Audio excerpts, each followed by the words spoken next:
Okay, good afternoon, everybody. We'll get started. My name is Mustafa Mohammed, and I'm a professor at the University of Illinois at Chicago, and I'm also a structural engineering consultant. Our topic today is post-tension concrete floor design. So this is a three-part seminar. Try to fit it, each one of them is about 90 minutes. And we'll cover, main topics related to post-tension design, from understanding the concept and the methodology of post-tension design, code guidelines on PT design and construction, learn the procedures for flexion and shear design, understand causes of cracking, and explore methods to mitigate their effects, and discuss practical considerations and field issues of PT structures, understand post-tensioning in multi-story building, and computer applications, exploring available computer software packages in PT design. So these are the main things, learning objectives, of the course. I assume you have the notes by now. So you will have the quiz, this afternoon after we finish the, this part one. You will get the quiz questions by email.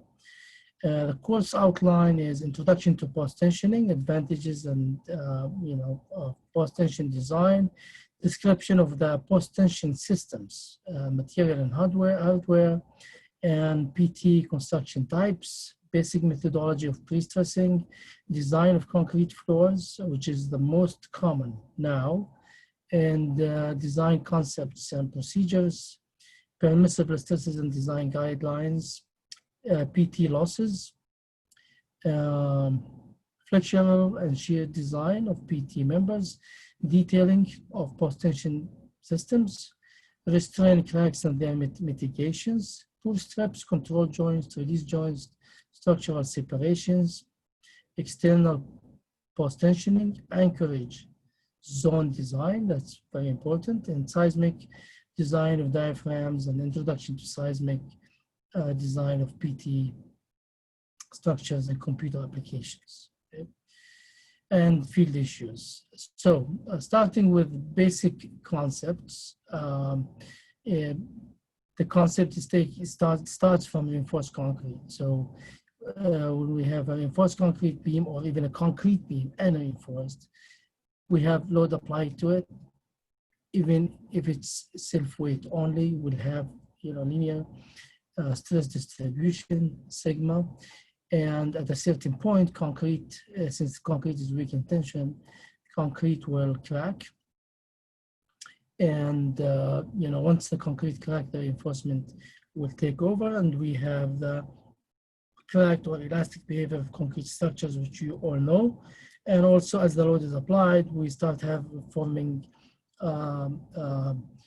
plastic stresses, at the concrete, at the ultimate stage, which also you are familiar with, and that will also increase the stresses in tension and in the steel beyond yielding. So how does the member behave? So initially we have moment curvature relationship starts at a small slope at the early stages until the beam cracks. And then when the beam cracks, we lose some stiffness. Then, as you can see, the second line starts, continues in a smaller slope.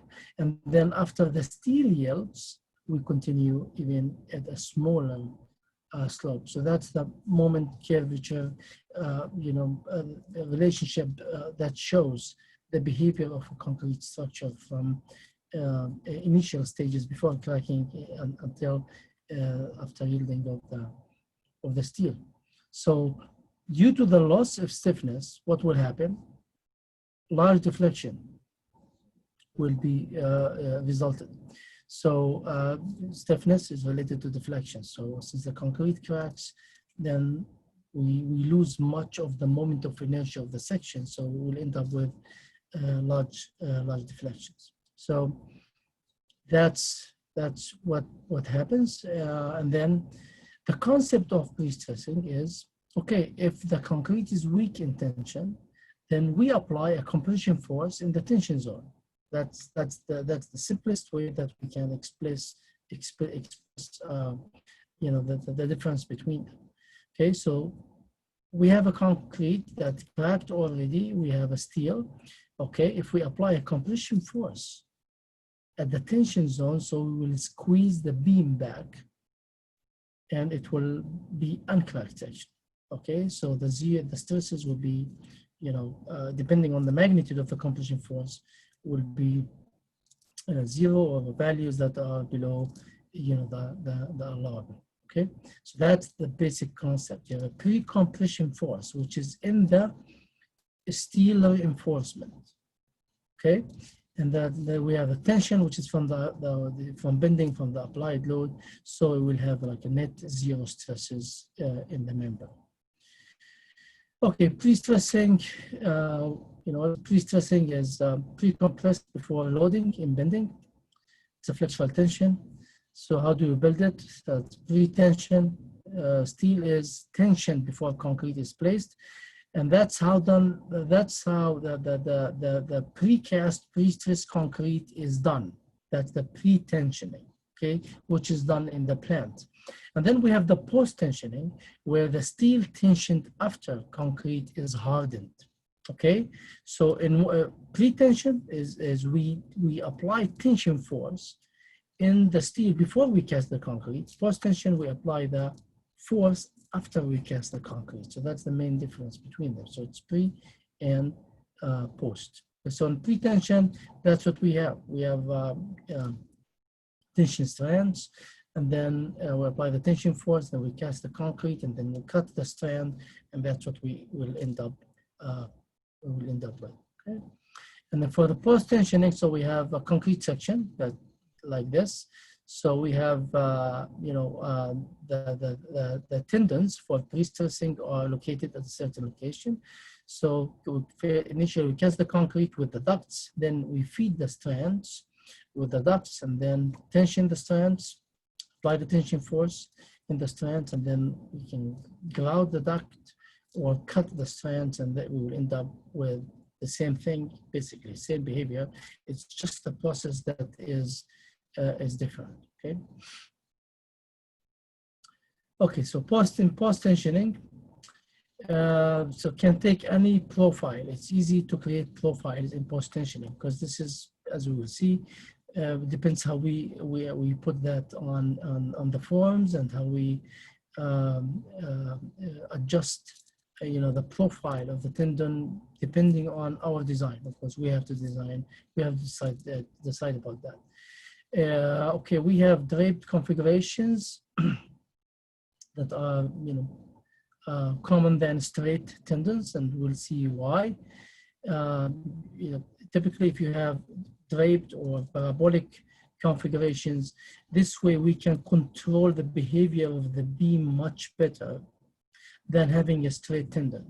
As we will see later on, you know, the profile of the tendons creates forces on the member itself. So depending where we you know, how the profile is, we can minimize the effect of, you know, post-tensioning on the member itself, and also eventually we will have a more optimum design of the member, considering the applied load on it. We will talk about all that in detail, but typically straight tendons are not efficient, although they are used in the precast, pre-stress industry, but in post-tensioning, that's not common at all. Okay, so here, okay, in the pre-tensioning case, we have force transferred by a concrete and steel bond. That's one of the differences. Okay, in pre-tensioning, the force is transferred by the bond between the steel and the concrete, just like reinforced concrete. In post-tensioning, the force is transferred at the end, at the anchors. Okay, so of course, in both cases, there's strength compatibility and force equilibrium. The steel held at a length longer than it wants to be, so that's tension, and the concrete is compressed shorter than it wants to be. Okay, so there's tension, there's compression, so we have compatibility. As I mentioned, pre-tensioned elements are often, precast and shipped to the site. Post-tensioning typically are cast in place, just like reinforced concrete. Pre-stressing, what is pre-stressing? Method of reinforced concrete with high strength steel. The tendons have a strength that is much, much higher, talking about 6 to 7 times higher than the typical rebars used in reinforced concrete. Concrete is strong in compression, weak in tension. Tension strength is about 8 to 10% of the F prime C, of the compressive strength. The flexural strength, as you know, the modulus of rupture is 7.5 square root F prime C, according to ACI. And initial compression is introduced in concrete members, so it counters the flexural tension in the extreme fibers resulting from the applied loads. The initial compression in the member is introduced by applying the pre-stress force, okay, by the compression force in the member. And of course, those cases, as we'll see, we have to look, at stresses at the initial stages and compare it with allowable, code allowable stresses, and make sure that they are not exceeded. Okay, so compared with reinforced concrete beam, that's what we have in service: applied load, cracked beam with reinforcement, PT. Before the load is applied, we have a beam with camber up as a result of the applied tension force in the pre-stress cables. And then once the load is applied, we'll have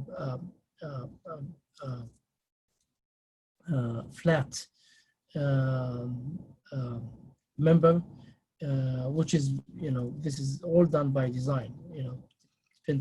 All these parameters we have to take into consideration in design. So eventually we have, a flat member after the service loads are applied. So for pre-tensioning, this shows a schematic figure of how this is done. So you have, anchors, you have abutments on the plant, and then you have the tendons, and then they cast the concrete, and then because they cut, the cables, and then they have a precast, pre-stress member, ready to be shipped. Post-tensioning, steel is stressed after the concrete is cast and cured. Steel is installed in the job site, also inside the formwork, and the steel inside duct. The steel is in the duct, which prevents bonding with concrete. So we'll talk about that. There's the bonded and the unbonded, and each one of them has different applications. So for PT floor design, in the US, this is typically done as unbonded. So the steel is inside a duct to prevent the bond with the concrete. Remember, we said the force is transferred by the end anchorage for post-tension. So we have special anchors that are used, bearing plates at the ends, and that's of course that's the end anchorage zone, which we mentioned in the outline, that has to be designed, and we'll talk about that. That's very important because the force is transferred through there. The steel is stretched to induce forces after the concrete hardens, and this is done on site. This is an example of cables with ducts, cables inside ducts on site. So it shows, you can see the profile, right? So you can see the profile. It's like if you think of top reinforcement, bottom reinforcement arrangements. This is exactly the same. So as you can see, as things get close to the support, So we have the reinforcement goes up, and then as it goes to close to the midspan, it's at the bottom to resist the tension force. So this is done on site, just by laying out the tendon to follow a certain profile, top and bottom, just like reinforced concrete. Okay, and that's you can see the cables. You can see also concrete, and you can see also rebars, like actual rebars that are used in reinforced concrete. We will talk about those. We have minimum requirements that should be there. Typically, we don't design PT floors without mild reinforcement. So, but of course, the amount of reinforcement that is there is much, much less than a typical reinforced concrete. Otherwise, there's no purpose of using, PT cables. So, so you can see there's a combination, and also there's also partial, pre-stress, systems. And those also we use, mild reinforcement. So we'll talk about those in detail. And so in these figures here, this is typical like slab, which is a floor. This is typically unbonded. So that's unbonded. So the cables are inside the ducts. In this one here, so you have the flat system. The flat system. This is for bonded systems, and inside these, typically there are multiple tendons are placed, and as you can see, those are the ducts are corrugated from the outside, so there's a bond. A bond is established between the concrete and the ducts. So as I said, this is typically used for bonded systems. So we have unbonded system, which is typical floor design now, considering the US, the practice in the US. And we have also the bonded system, which is used in different applications. We'll talk about them, but typically like civil structures, bridges, transfer girders. For those, we use bonded systems, and typically bonded systems have higher capacity than unbonded systems. Okay, type of post-tension system. We have internal PT systems. That's PT tendons are embedded in the concrete before concrete is cast, as we saw in the photo, and then bonded or unbonded systems. I just mentioned that, but we'll talk about that more. And then there's the external PT tendons, and those are mounted outside the structure member. And those are used for different applications, okay? We will not discuss those. The concept of pre-stressing is the same, but our focus is on floor systems. But we'll talk about, I'll show some examples of why do we use that, and what are the advantages of external PT systems. So, which is similar to unbonded systems because it's external, it's not connected to the concrete, so that's similar to unbonded system. Okay, anchorage is provided at the end of the members, and same thing. And then there are deviators provided to provide hard shapes. So if it's an external, so we need to create a profile.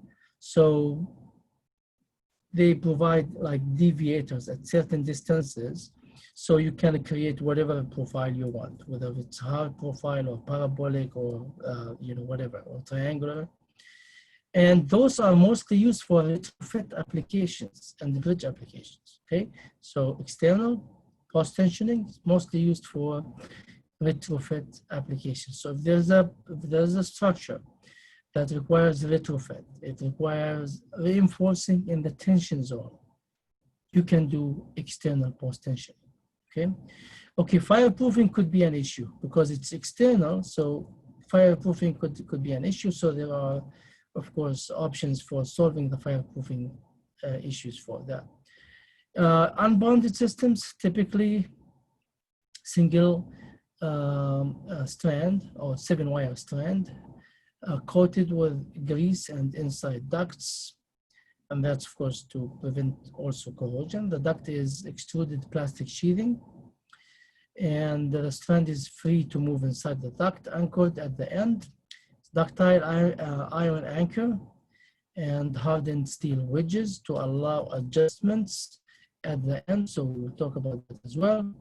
And standard of encapsulated, tendons are also possible for the different types of tendons. The encapsulated tendons have complete protection coating on all components, including the end anchorage, and also they are used for aggressive environments, particularly for environmental structures where some material might have a great effect on the tendons in terms of chemical attacks and things like that. So typically used in building applications such as slabs and beams. That's unbonded PT systems. Bonded systems, this is multiple strand or bar inside the duct. Okay, so there's a PT bar also. So there's multiple strand or PT bar. We call the duct the flat system that we talked about. So there could be multiple strands inside that one. Or it could be a bar, which I will show you also in the next few slides. The larger ducts made of corrugated galvanized steel, we looked at that. And the ducts are inside the strand. The ducts, sometimes ducts are placed at concrete pour, and strands are installed later. This is a more difficult option. After concrete hardens, the tendons are stressed and the duct filled with grout. Okay, so the duct is filled with grout, and that's also to create a bond between the duct and the tendons. And then the corrugation on the outside will create a bond between the duct and the concrete of the slab. So we'll end up with a bonded system. Okay. So that's where the grout helps in bonding. There are ports provided for grout injection. We'll see those in photos in a little bit. And then, the grout protects from corrosion and typically used in bridges and heavy duty, building applications, transfer girders, etc. And those, as I mentioned also before, bonded systems have more ultimate capacity than unbonded systems, okay? In unbonded systems, tendons not bonded to solid concrete, that's the main thing. The PT force transmitted at the end, where for bonded systems, tendons bonded to the concrete, bond is achieved through the length of the member, the bond between the strand and the concrete achieved through the duct and the grouting, and then the PT force at every section is a function. The PT force changes at every section because it depends on the deflection of the member. And of course, deflection of the moment that's applied, to the member. Okay, both systems are used in buildings and civil structures, okay? In USA, unbonded is more common for buildings. Bonded is more common for civil structures. Both systems can be used as external post-tensioning. So if the bonded system is used, then you will have a duct that's filled with grout, of course, and then that's connected to the, of course, then they will connect it to the duct outside. And for performance and durability, both systems provide comparable satisfactory results. The selection of the system depends on the availability, economics, specific needs of each project. Now, the major construction differences. So for fabrication of tendons in plant, extrusion, cutting, in unbonded, that's necessary because that's done, all these tendons are prepared in a plant. For bonding, not necessary, but possible. Sorry. Placement, it's very practical and flexible for unbonded. Very practical and flexible for bending, and it depends on the applications. this may require heavy-duty equipment to actually apply the pre-stressing because you have typically multiple tendons in the bonded systems, unlike the unbonded where you have single tendons. Grouting not applicable for unbonded, necessary for bonding. Stresses, single strand stressing for unbonded, and typically multi-strand with high stressing forces required for bending, or single strand for bars also is required. For demolition, if we are, there's a demolition, if it's unbonded, it requires a special care because the bond is at the ends. Okay, so we have to be careful. So the force transfer at the end of the slab. So we have to be careful about how demolition is done. If it's bonded, this is likely reinforced concrete because the force is transferred through the ducts and the strands. So this is likely reinforced concrete. There's no difference. Okay, for the PT hardware, unbonded and bonded tendons, there's end anchorage, there's pocket former, and we can show you those here actually in this figure. So we have coated strands, we have lockable sleeve at the end, we have a coated anchor. Okay, so this you can see the anchor, and this anchor sits at the face of the concrete, and that's how the force is transferred. So you can see the tendon, or you can see the strands. This is the 7-wire. This is the 7-wire strand here in red at the end. As you can see it from here, but here it's a coated strand. And then we have the wedges. We have the wedges here that lock the strand, and then we have a grease cap that covers that. So that's the unbonded system. So here we can look at the cross section. So this is like a 7-wire strand inside. There's a plastic sheathing from the outside, which we saw that in the picture was blue color. And then there's the PT coating that's for corrosion inhibiting grease. So that's the cross section of that. That's the most common one is the 7-wire PC strand. Ultimate strength if P sub U, which is a design parameter, 270 KSI. And then plastic sheathing, you have high density, HDPE or PP. And then we have the PT coating, which is corrosion inhibiting grease. Okay. So you can see here the sleeve, wedge, at the end. We looked at each component separately, so you can see how everything locks. So the wedges, how the wedges, lock on the strand, and then there's a cover that comes, to cover the strand there. So the process for, PT installation is basically placing the formwork, fixing of anchors, the side of the formwork, and then installing chairs to create the profile of the tendons. So you can see, some of the chairs, are shown here. And also here we can see these are some of the chairs that, to create the desired profile, and then install the reinforcement and the PT tendon, okay? And inspect reinforcement PT installation according to drawings, and cast the concrete to vibration around anchorage, avoid PT damage, for the tendons, and then proper curing after, casting everything. And then remove the edge formwork, okay, the edge formwork, prepare tendons for stressing. So this does not have to be at when the concrete obtains its full strength, okay? Typically it's part of the strength, which could be like 7-day strength, not 28-day strength. So you can, apply, check achieved concrete strength. So that's important. Check the achieved concrete strength. So if this matches, it has to match the calculations, for our design.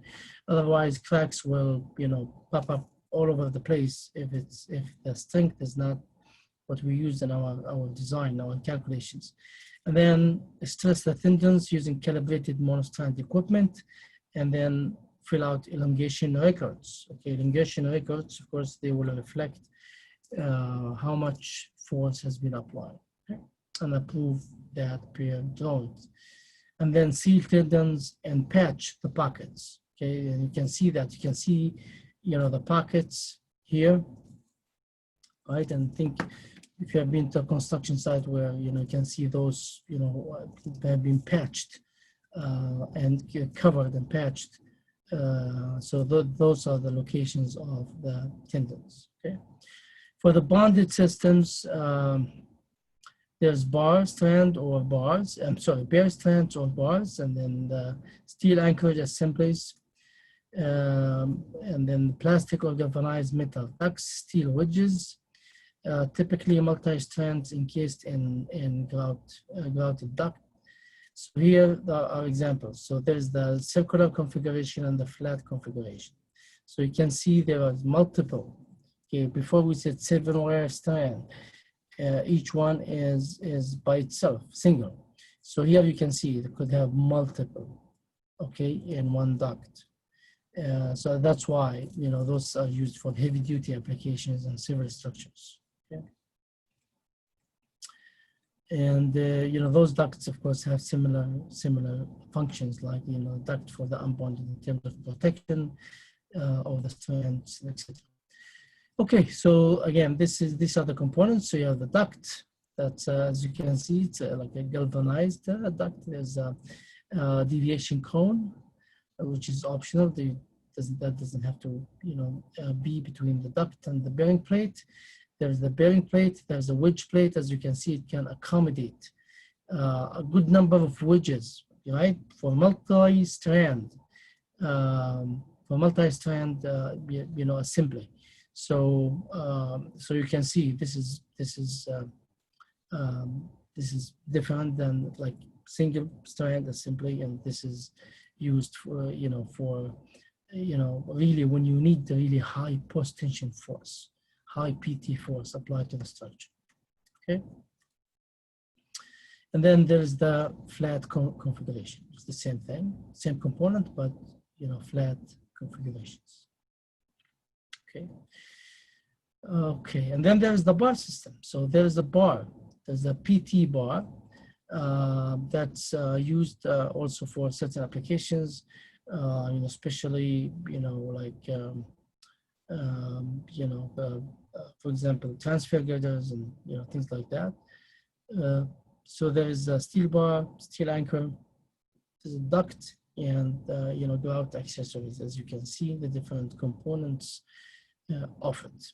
Okay, and then there's for the mono strand grout system, the single strand anchor. There's a round duct, there's wedges, and there are grout accessories. For the installation, there's similar to what we had before, with differences that are related to in the anchorage. So the installation, inspection, and concrete placement, stressing operation, and grout operation. So placing the formwork, fixing the bearing plates, placing the ducts and the reinforcement, and then profiling the ducts according to the profile, placement of strands inside the ducts. Here you can see, and then inspection of the reinforcement and the PT, and also cast the concrete to vibration, avoid damage of PT, and proper curing. Same procedure. Here you can see this is really heavy duty. So you can see a multiple strand or stressed at once. You can see the equipments for stressing the tendons. So remove the edge formwork, prepare tendons for stressing, check achieved concrete strength, and then stress tendons using calibrated equipment, fill up elongations and approve elongations. Same process like the unbonded. Here, we have a grouting, procedure, which was not in the unbonded. So you check the ducts for blockage, grout, and seal tendons. record grouting results, and check events for grout adequacy. So here we have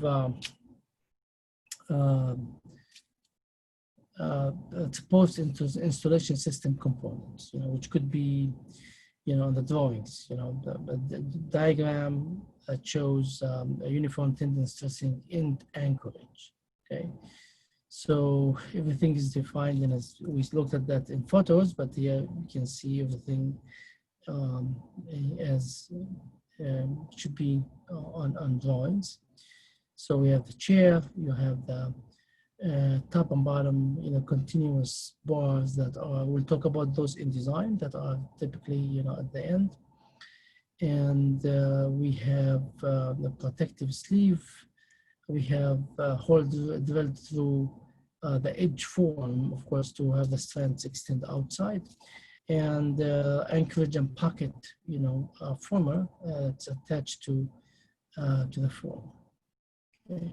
And of course, T shows the total thickness, of the slab. And then that uniform tendon fixed in anchorage. Okay. So that's, that's a fixed in, anchorage where, this is with an end cap, and this would be within the concrete, and of course, stressing, could be done from the other side, okay, from the other side of this assembly. Okay. These are like, this shows like bar, tendon, stressing equipments. That's how this is done. Okay. And this is multi-strand stressing equipment, which we showed before. Okay. For the PT material, so a pre-stressing steel component with 7-wire strands. This is according to ASTM A416. It has an ultimate strength of 250 KSI to 270 KSI. Modular plasticity is 28,500 KSI.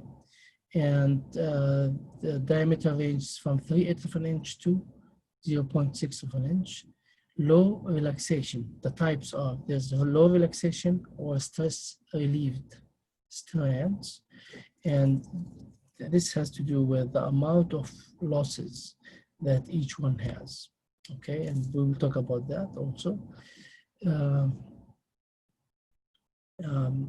You just need to look at, what losses in each one of them and the properties, and then you just choose that and show it on the drawings. Low relaxation typically used in North America, which is resistant to, relaxation. So it has less losses. There's the, bar steel, the ultimate strength for the PT, that PT bar is 150 KSI. The modular plasticity is 28,500, 29,000 KSI. And the diameter ranges from 5/8 of an inch to 2.5 inch. Used for short, straight tendons. And then couplers are common for this application. Concrete. Concrete material for PT systems goes from 4,000 to 7,000, PSI. Typically, it's not less than 5,000 for PT floors. Initial concrete strength at the time of stressing is 3,000 PSI. Remember, we talked about applying the PT force for pre-stressing. So initial concrete strength at times is 3,000. So that's why we said we have to check the concrete strength and then make sure it's according to our calculations. So if we checked for 3,000, it has to be 3,000 or more. Otherwise, stresses will be exceeded and cracks will develop at those areas. Most typical concrete strength in buildings is 5,000 PSI.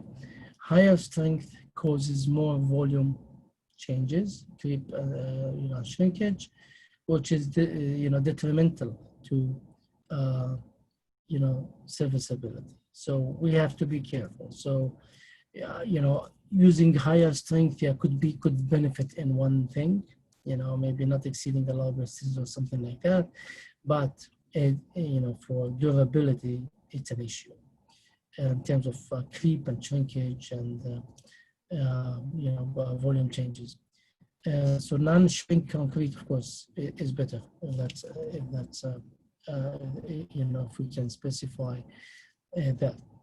And the type of, these are the stress strain curves for the different types of steel, including mild steel, which is used for reinforced concrete, to the pre-stressing strands, to 70 KSI, stress relieved to 35 KSI. And then the pre-stressing strands, which is the low relaxation, that's the top one, the top, 270 KSI. Then we have the stress relieved, high strength pre-stressing bars, etc. Okay, so for partial pre-stressing is possible too. We may not need full pre-stress force, in the tendons to achieve what we need. So we do partial pre-stressing, and also we can use partial pre-stressing to have some type of a hybrid system. So basically, we can use partial PT force and then compensate with the rest with the mild steel in the other direction, or pre-stressing in one direction, mild steel in the other direction. PT provided less than code minimum. If the PT that we provided is less than the code minimum, then we can use also compensated by mild steel. Tensile stresses may be exceeded, then we use reinforcement, to compensate for that. For full pre-stressing, full PT provided in both directions, as we will see. Okay, we'll look at some schemes, how this is applied. So we have tendons applied in both directions. Still with that, we have minimum requirements for, reinforcement. And staged pre-stressing. So when not all the PT tendons are attached at the same time, so we do like staged, construction. This is to avoid over stressing initial stresses. And this is very common in transfer girders in tall buildings, for example. So if you have a transfer girder, you don't have all the load. If you have transfer girder at the bottom, or at any level that supports things above. So during construction, you don't have all the loads there, right? So if this transfer girder supports a column that is a column coming from 20 stories, so if you have 5 stories, you don't have all the load. If you have 10 stories, you don't have all the load. So you stress it in stages, okay? Okay, now for PT framing, we have one-way framing, slabs on beams. The beams may be post-tension or maybe just reinforced concrete, typical reinforced concrete. And then the beams, of course. Then we have two-way framing, that's flat plate. This is a slab sitting in columns. This is very, very common now in the US and also some other parts of the world.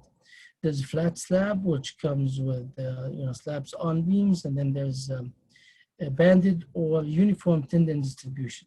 So there's either like banded, tendons, certain locations, the column lines, and then there's in the other direction uniform tendon distribution. This is what's common in the US, but other parts of the world, they use, for example, similar to reinforcement, they use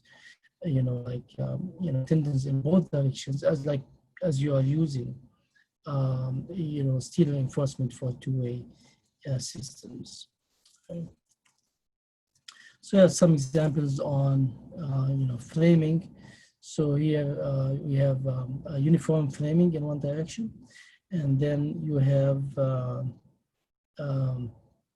temperature tendons at mid-height of slabs, so that's to control the temperature and shrinkage. Okay, so that's a one-way slab. Okay, so uniform in one direction, and then you have temperature and shrinkage in the other direction. Two-way slab. Now, this is what's common in the US. Okay, so you have banded, the column line, you have like a banded tendon distribution, and then in the other direction, you have uniform tendon distribution. Okay, so that's what's common in the US. Okay, okay, possible tendon arrangements. So actually, you are the engineer, and you have to decide about what system you want to use. So here you have part A. So you have tendons at the column lines, okay? And then in that direction you have mild steel, okay? Here in B you have tendons on the column lines only, okay? And then here you have mild steel, okay? And here you have tendons over the column lines in one direction, and then tendons, uniform tendons in the other direction. As we said, this is the common in the US. And here you have like tendons at the column lines in both directions, and then also you have uniform tendon in both directions as well. Okay. This shows diagram. This diagram shows the tendon profile in one-way, slab system.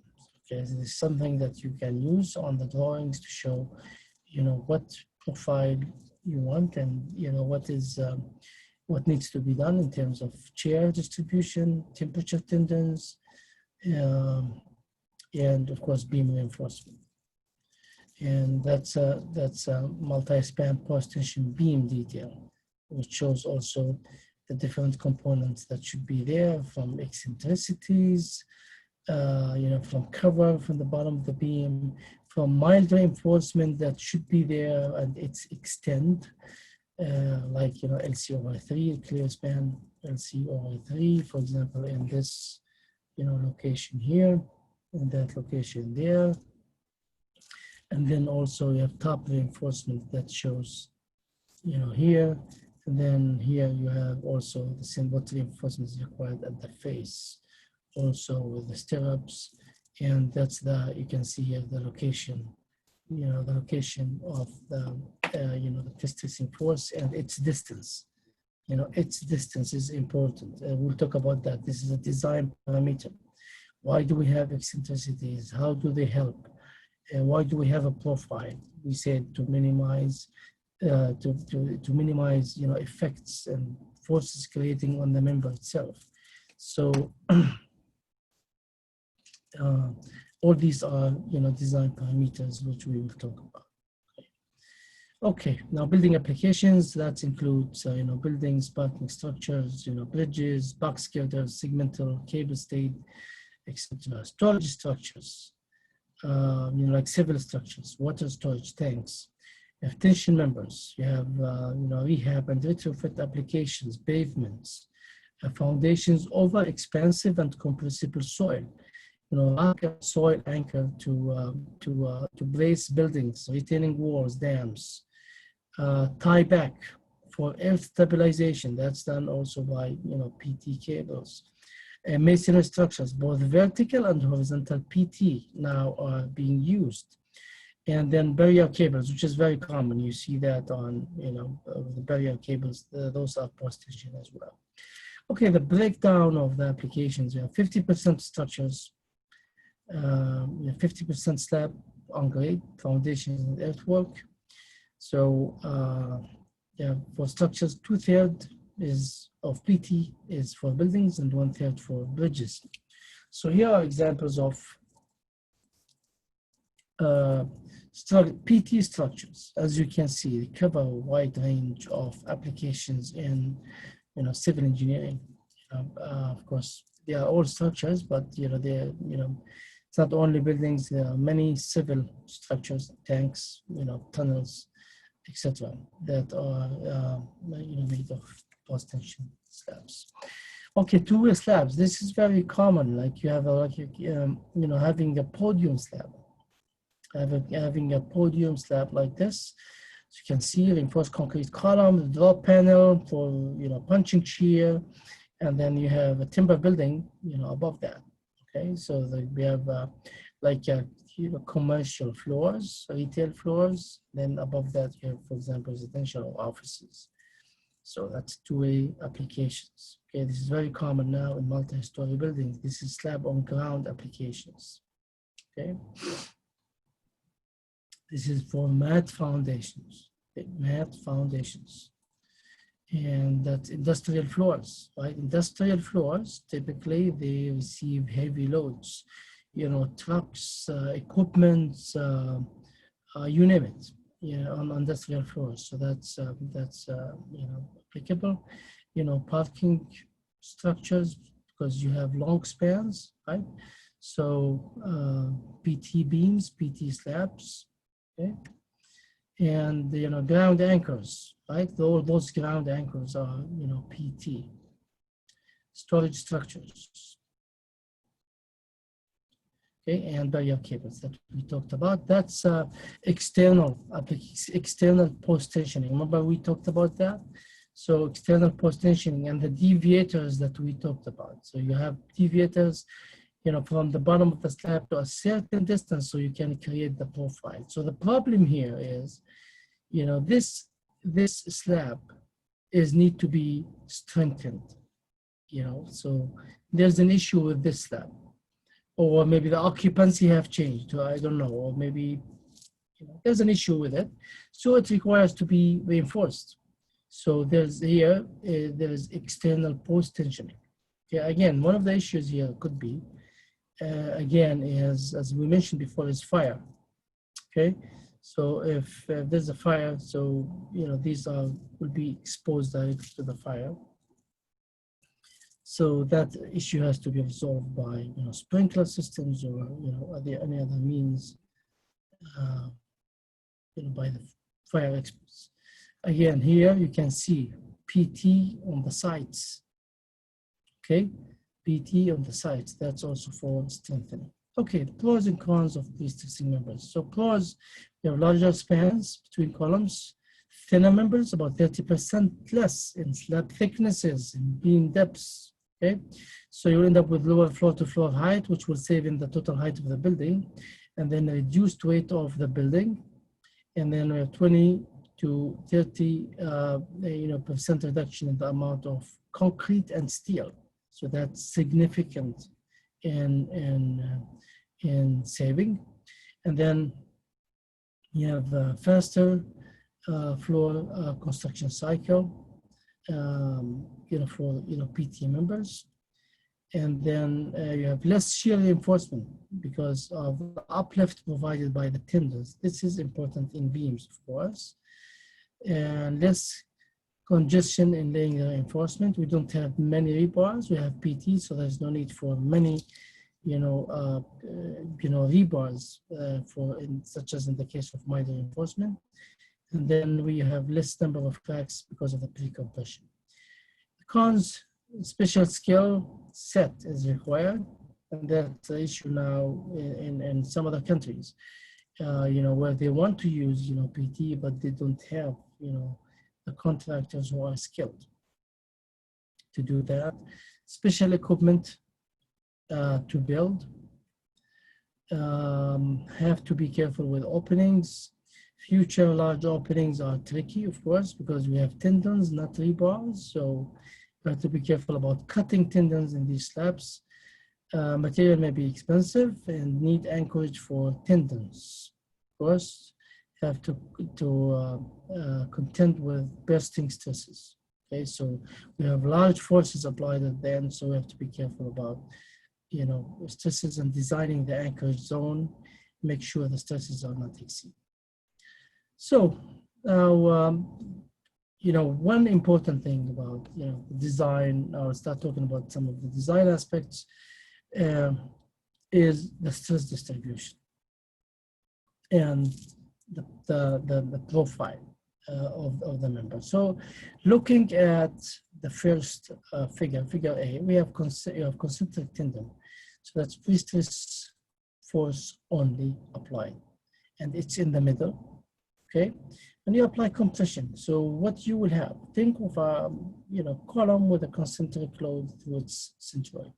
what you will have P over A, that's stress in the member, right? The axial force divided by the cross-sectional area. Now, using the same thing, but apply an external load on it, and like self-weight and maybe any other thing. So what we will have, we will have the axial force P over A, that's the axial stress due to the axial force P over A, and then we will have also the MC over I, okay, which will create a linear stress distribution that you know from strength of material. So this is due to the applied gravity load, okay. So this is coming from this, and this is coming from that. Okay, so if you add both together, you will have this stress distribution. So here, as you can see, so you have larger compression at the top, which is okay because the concrete can take compression, and here you have almost we eliminated the tension stresses that we had here because of pre-compression. Okay, so that's the advantage of having pre-stress. Okay, now of course this stress has to be checked. We have to make sure that it doesn't exceed the compressive strength at the top. Now if you look at figure C, so we have the tendon at the bottom. Okay, so what do we have? We have compressive stress due to the tendon, and then we have as a result we will have also this. There's no external load, but since this does not go through the centroid, the cable, it creates tension stresses as a result of the eccentricity. Tension stresses at the top, compression stresses at the bottom. Okay, so the shape of this will be like that when you apply the pre-stressing. Okay, so this is tension and this is compression. If you add both together, you will have compression at the top, compression at the bottom. Okay, so there is no tension at the bottom in that case. Now, if we take the same thing and consider the applied loads here, with applied gravity loads, so we take the case that we had here, plus the applied load, so we'll have compression at the top, and then eliminated the tension at the bottom.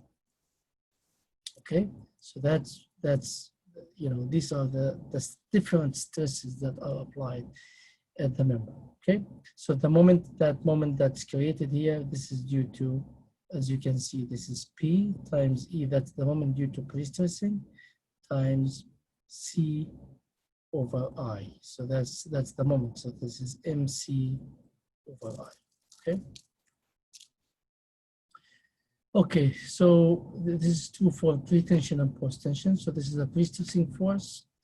Then this is the applied load. These are the stresses, and then you have the total stresses like that. Okay, so that's if the tendon is in the middle. Now, if the tendon is at the bottom, so these are the pre-stressing, stress distribution. So you have compression here, then you have tension, compression at the bottom, and then applied load is added, compression, tension at the top, and then you have that. So these are like the stress limits. So the stress distribution has to be in between. Okay? We'll be talking about those from ACI. What are these stress limits? So now you know exactly what is the stress distribution and what will be the limits. Okay. Okay. So, okay, so after, of course, having the pre-stress, losses, after having the pre-stress, losses, because we have initial pre-stressing, and then after a while, we will have losses in the pre-stressing, so we will have, different stress distributions applied. Okay, eccentricity in pre-stressing is desirable at midspan because the maximum stress is at midspan. okay? So that's why it's desirable to have it here. So if this is the midspan, okay, so this is important because this will counteract, you know, the moment that is coming from, you know, the applied loads. Okay. It's not productive, even detrimental at end spans. Okay, at the end spans could be detrimental. Why? Because we don't have any moment to counteract. If it's a simply supported panel, there's no moment at the end, so it could be detrimental. That's why we create the profiles. Okay. Strategies for pre-tension system: draped hard profiles, so temporarily held in place before concrete is hardened. And then debonding: not all strands are active at the end of the span.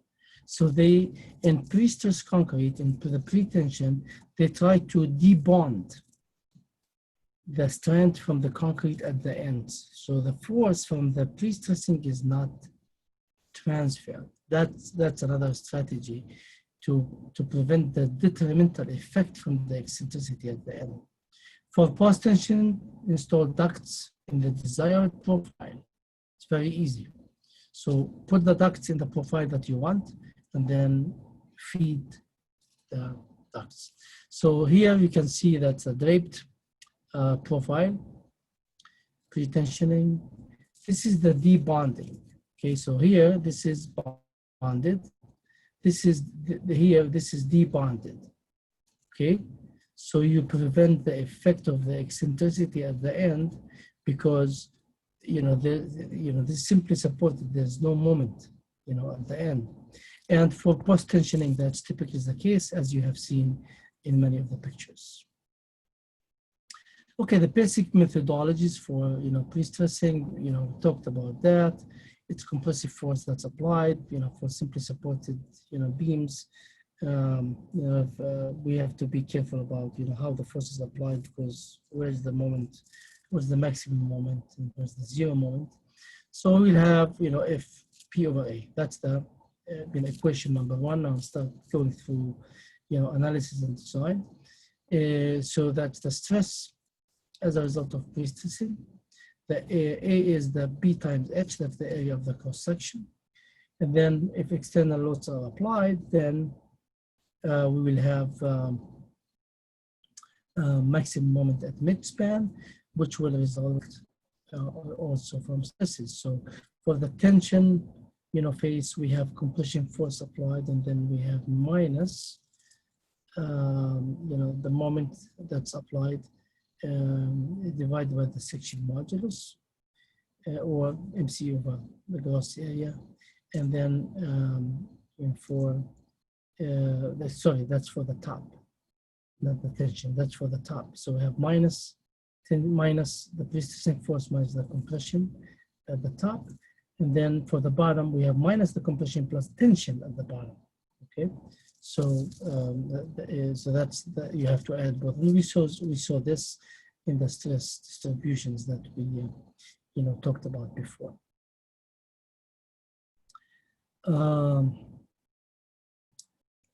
So again, we did mention this when we talked about stress distribution, how this profile should be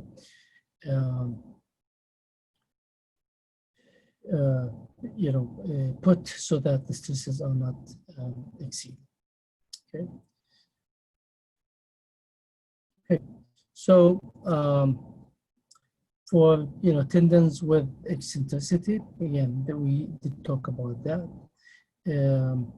So we have all the three components now. So if we have like a section with eccentricity, say tendons are here. So we have the compressive force at the top.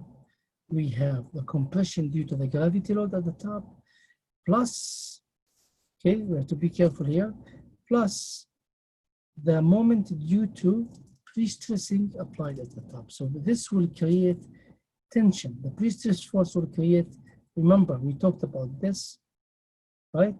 This will create tension. This force at an eccentricity will create tension at the top, compression at the bottom. So that's why here we have plus, okay? And then, of course, the gravity load, right? As we know, the gravity load will create compression at the top, tension at the bottom. So here we have minus the pre-stress force, and then we have at the bottom, we have plus because it's tension, and then we have minus the pre-stress force because it's compression, okay? Okay, so we talked about this. Since the support is simply support, the support is simply, so it's a simple support. It has a zero moment, so we have to be careful about, you know, the forces that are created there, and you know, either have a, you know, have it at the center, which will create a profile, or have it, you know, debonded. Okay. Now, so in the design, we will have, you know, two conditions that we have to design for. There are the initial conditions, and there are the service conditions. So the initial conditions, in the initial conditions, we have PI, okay?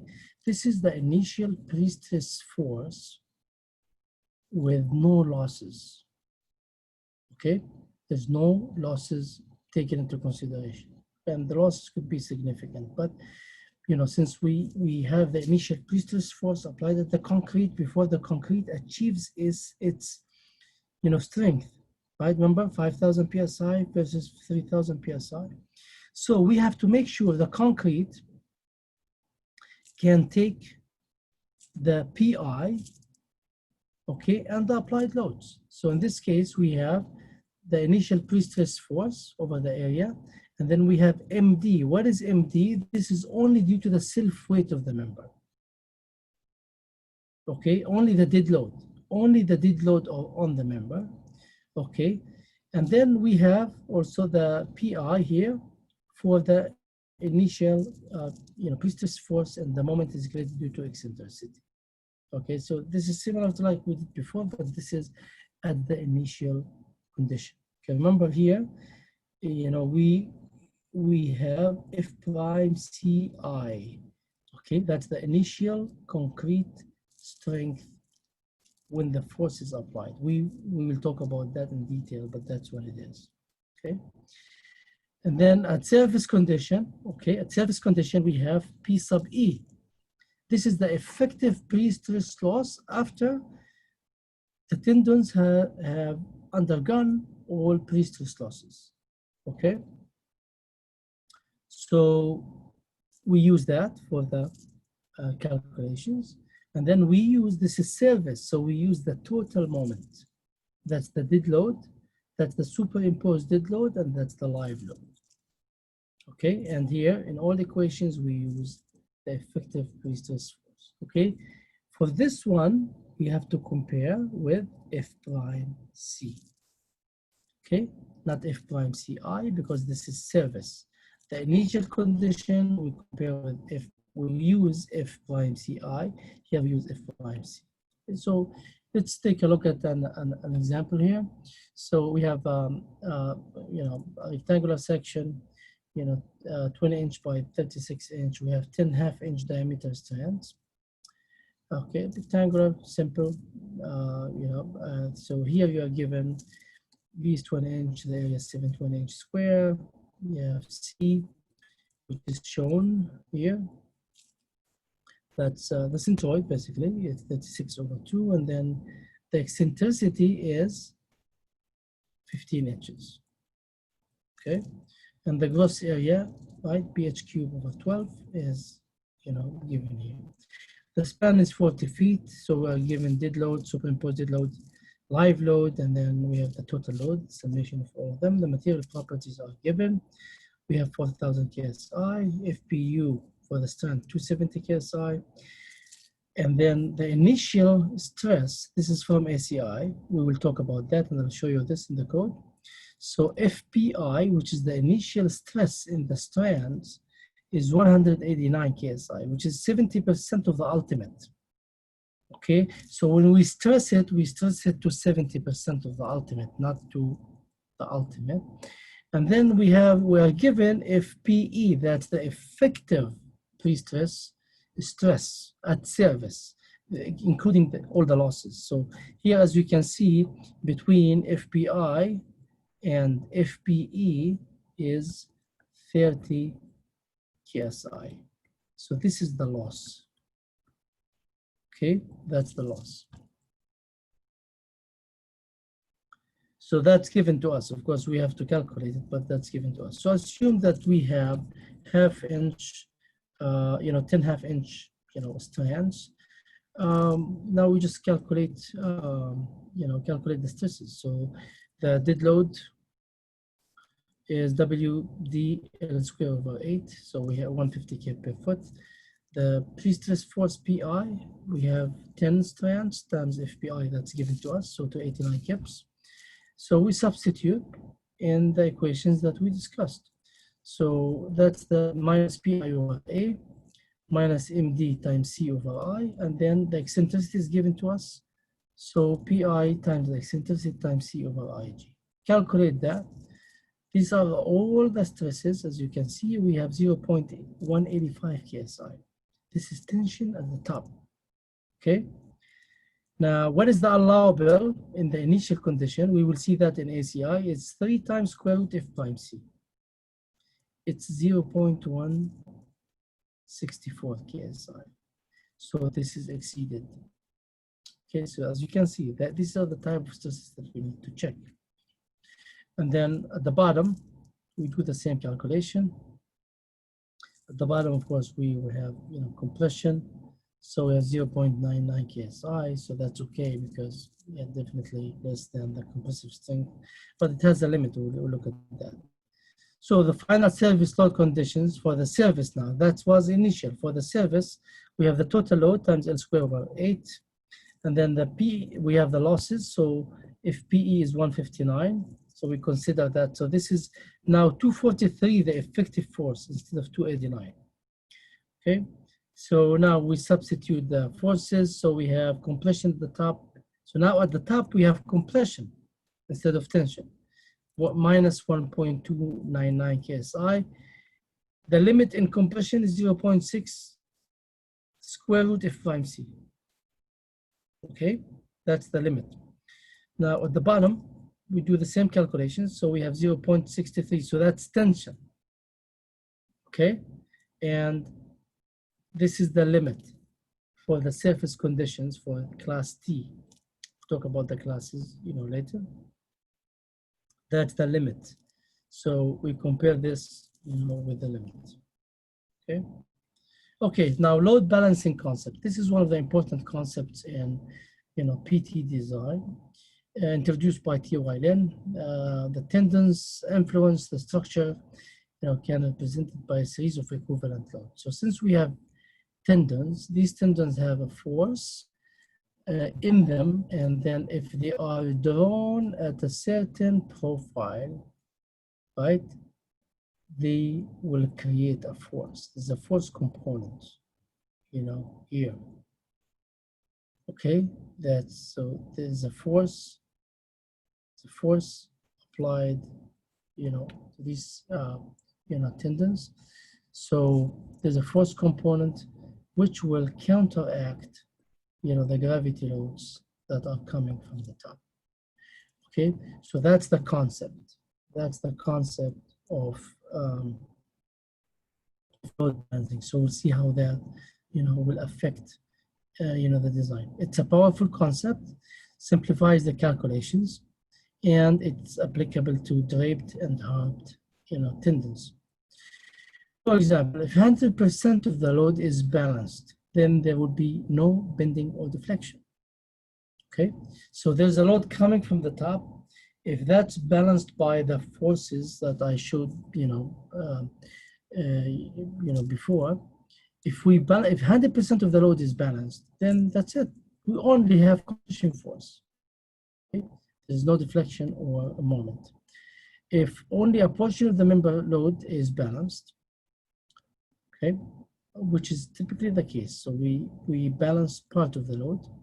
Then we have the unbalanced moment. That's M U sub B, that's the unbalanced moment, okay?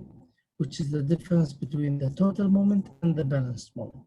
So we calculate the stresses based on that, based on the unbalanced moment. And we'll see that in the example. So what is the balanced moment? Okay, so the balanced moment is calculated using this equation. Of course, there are different forms of it, but it's 8 times. It's taken from the concept of force applied to a member, WL square over 8 and things like that.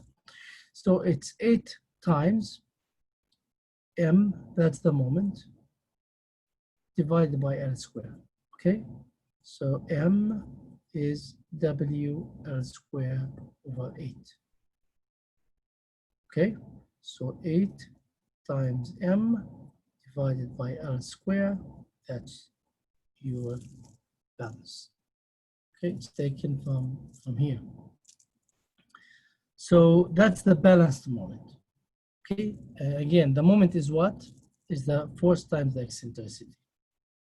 So using this, we can calculate the unbalanced moment. So the total minus the balanced moment. So the unbalanced moment is what? W sub UB unbalanced L square over 8. So as you can see, we subtract the balanced moment from the total moment. So that helps, okay? So here you can see that very well. So if you have, for example, parabolic distribution, so you can see how this will balance the load that's coming from the top.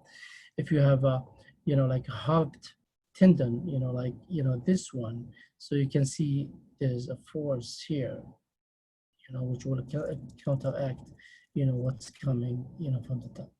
Typically, the load balancing goes from 70 to 100%, of the dead load. And 90% is the common value, to be used, okay? So now looking at the same example that we did before. So it's the same example, but we will do that with load balancing, the same given information, okay? So from here, the balanced load, so we have 8 times PE, that's the effective pre-stress force times E over L square. So we have 1.52 K per linear foot. That's the balanced load. This can be balanced from the tendon, okay? The total load is 3.25. If we subtract that what can be balanced, we will have 1.73. So now we need to use this. Instead of 3.25, we need to use this to check the stresses, okay? So the unbalanced moment is calculated as such, 345 kPa. So now we use that in the calculations that we are using the unbalanced moment in the stress calculation. So if you recall, we obtained this, and if you recall, we obtained the same result. Okay, but this is much easier. Okay, we don't have pre-stress moment, we don't have don't have pre-stress moment and gravity load moment. We just have the unbalanced moment, which is the difference between them. Okay. Okay, for PT members, 3 major stages: is jacking, transfer, stage, surface load, and factored load. So in the design, as we will see, there are the 3 different stages that we need to design for. Compared to reinforced concrete, we have in reinforced concrete, we have service and factored. Here we have this one extra, the jacking one. So for the investigation of stresses, we use service loads, and we use linear stress distribution as we showed before. Okay, now for the serviceability requirements, section SCI 318.24.5.2, pre-stress flexural members shall be classified as U or T or C based on the computed extreme fiber stress in tension in the pre-compressed tensile zone. So for the different classes, that's what we have. Okay, so for class U, if it's class U that's uncracked, the tension stress should be less or equal than 7.5 square root F prime C. For the transition, class T, that's transition, the tension should be between 7.5 and 12 times square root F prime C. And for the cracked case, class C, if you prefer, if you want it to be designed, the PT member as cracked, like reinforced concrete, FT could be larger than square root F prime C. If you want it to be uncracked, you do it. FT has to be less or equal than 7.5 square root F prime C. The transition is in between them, okay? This is in metric. What's in green, it's in metric for those of you who use metric, but that's, this is the ACI in US customer units, okay? For pre-stressed doorway slab system shall be designed with class U, with F sub T is less or equal than 6 times square root F prime C, okay? So that's for two-way slab systems. This is also from ACI. Okay, the above is could be used for beams. And that's where it is. Okay, that's where it is in the ACI code. It's table 24.5.2.1. From now on, we'll be talking about design, showing provisions, and as they appear in the code. Okay.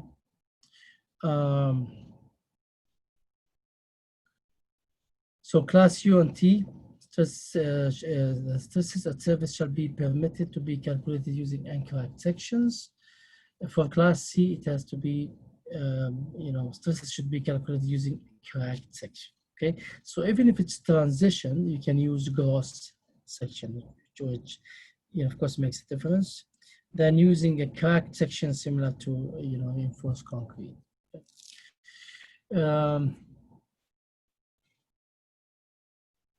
So the concrete and the steel stresses, of course, also they have to show satisfactory results within allowable stresses at immediately after applying the force and at service conditions. Okay, so at transfer, so we have provisions of 24.5.3.1 stresses in concrete immediately after transfer. After pre-stress transfer and before time-dependent pre-stress losses. So when we talk about losses, you will see we have initial losses and we have time-dependent losses. Okay, so before the time-dependent losses, so only after the initial losses have taken place. Like, for example, slip. So you apply it, you cut it, there's a slip, so you will have some initial loss. Extreme fiber, the extreme fiber stressing compression should be less or equal than 0.6 F prime CI. You see, F prime CI. Okay, that's at transfer. Okay, F prime CI is at transfer. And then extreme fiber stress and compression at the ends of simply supported beam, they have to be less or equal than 0.7 F prime CI. So those are given, shown in this table. Okay. Now, well, computed tensile stress is greater than 6 times square root F prime CI. If that's calculated at the end of the member, okay, a simply supported member, or 3 times square root of CI at other locations, additional bonded reinforcement shall be provided in the tension zone to resist total tension force. Okay, so if the stresses are exceeded, that does not mean that we have to change our design or the thickness or the strength. No, you can provide mild reinforcement to compensate for that. Okay, and those are given in this table. Again, everything in green is metric. Okay, if in case people need that. Now at service load,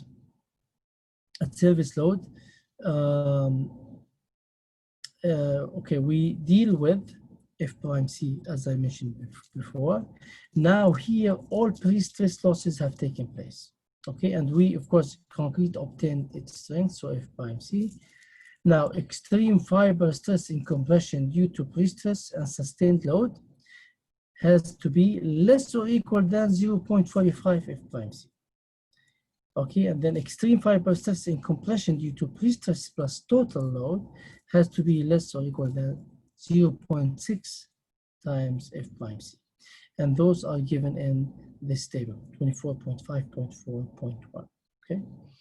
Now, class C, cracked. Spacing requirements of bonded reinforcement for pre-stress members with calculated tensile stresses exceeding. Remember, we said if you're using class C, that exceeds 12 square root F prime C, right? So the spacing requirements should follow this table. Okay, 24.3.2, that's maximum spacing of bonded reinforcement in non-pre-stress and class C pre-stressed one-way slabs and beams. Okay, one-way slabs and beams. For two-way slabs, there are different provisions which we will talk about. Okay, now ACI 318 20.3.2.5.1 talks about the stressing steel limits that we talked about before. Okay, so we have ASTM A416. So due to pre-stressing steel jacking, 0.94 FPY, the tensile stress should not exceed 0.94 FPY, but not greater than the lesser of 0.8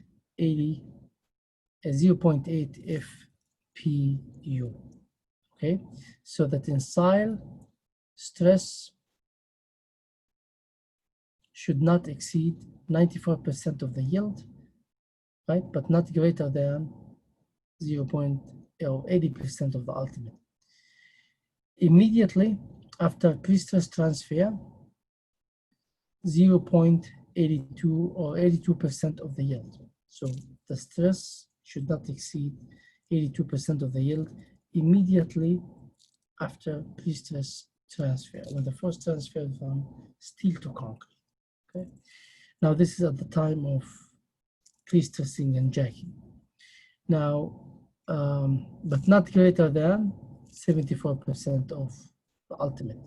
Post-tension tendons at anchorage devices and couplers immediately after force transfer, 70% of FPU. Okay, so again, tensile stress should not exceed any of these limits. Okay, now for low relaxation wire and strands, FPY is 90% of the ultimate. Okay, here we have things as a function of FPY. Now, what is FPY? Is 90% of the ultimate for low relaxation strands. For stress relieved wires, we have limits that are shown here. Okay. Of course, you can also always recommended to consult with the manufacturer. So here, maximum permissible tensile stresses in pre-stress reinforcement, which we just talked about. Okay, and here we have the serviceability design requirements. Okay, so this is a really nice table that it summarizes the requirements that we talked about. For example, if you have class U for two-way slabs, these are the requirements. These are the limits. If it's class D, then these are the limits. Class C, these are the limits. If it's non-pre-stressed, like mild reinforced, these are the requirements for serviceability. Okay. Okay, and here we have suggested span to depth ratios. These are taken from the PTI manual, pre-stress post-tension Institute, PT Institute manual. So it gives you an idea of the span to depth ratio. And reinforced concrete, opening the ACI, we have the limits of L over 30, L over 33, for two-way slab systems.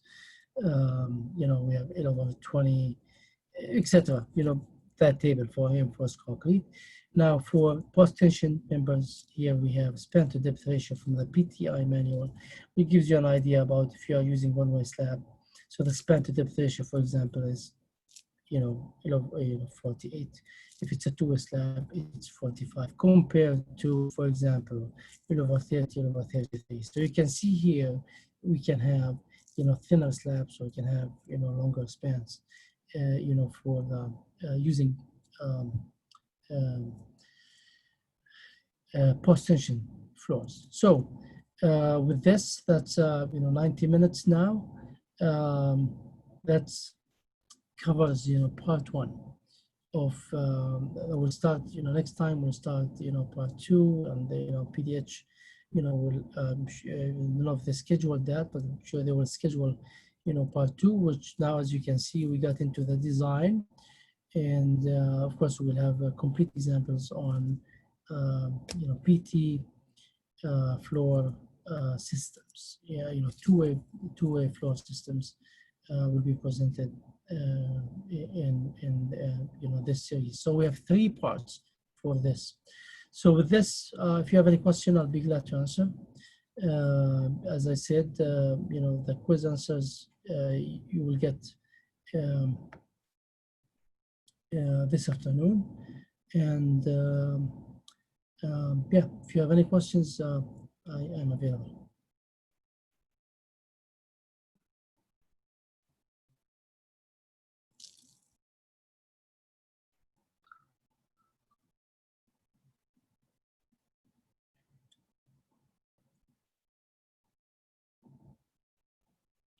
Okay, if there are, let's see here. Okay, if there are no questions, I'd like to thank you very much. Yeah, please email with any questions. If you have any questions about any of the material, you should have the slides. If you have any question about any of the material, I'll be glad to answer. Anything that you are working on and need advice, I'll be glad to answer. So with this, I thank you very much, and I look forward to continue with you part 2 next time. Thank you.